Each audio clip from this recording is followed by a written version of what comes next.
What up? This is Rama Screen covering movies, TV, and entertainment, and here's my review of Amazon Prime Video new series, Frank of Ireland. Hey, before you watch my review, please subscribe to my channel, press that like button, and ring that bell so you can get notified whenever I post new videos. And if you would like to help support this channel, please do so at patreon.com/ramascreen. That's patreon.com/ramascreen. Let's rock this. First up, I would like to say thank you to Amazon Prime Video for granting me the screener to what I think has got to be the funniest show that I've seen in a while. Now, it doesn't come without its challenges though. At times, it's quite difficult to understand what they're saying through that thick Irish accent. But putting that aside, the characters are hilarious. They're like lovable, clueless losers. Frank of Ireland is a ridiculously funny,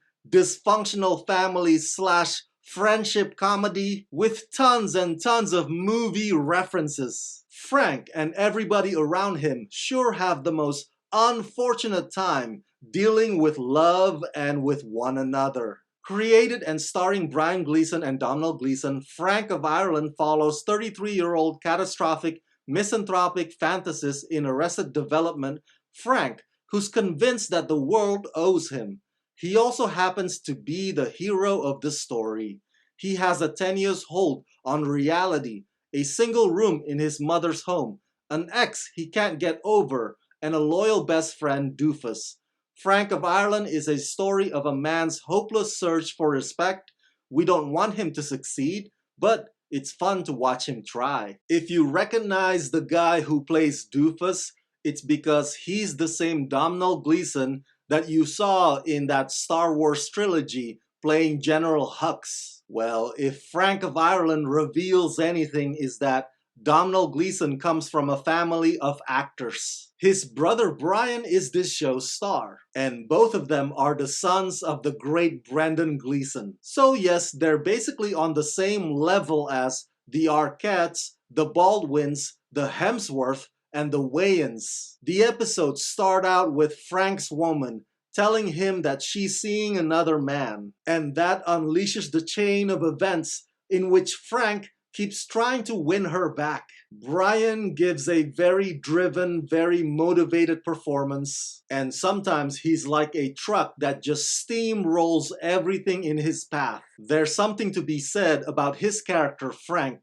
who basically represents a lot of millennials out there unable to escape the comfort of their parents' home. His experiences might be exaggerated and outrageous, but very much not uncommon. Domhnall plays against his usual stoic type as the long-suffering doofus. Oh, he knows that being Frank's friend is a thankless job, and he lets Frank know about that, but he sticks around anyway. The pairing of Brian and Domhnall does have that Laurel and Hardy vibe to it, but what really gets you to like them is that they are hardcore movie fans. They'd be quoting Taxi Driver, they'd be quoting Kevin Costner, and the list goes on and on and on. And since both Domhnall and Brian co-write the scripts for these episodes, I can only imagine the fun they must be having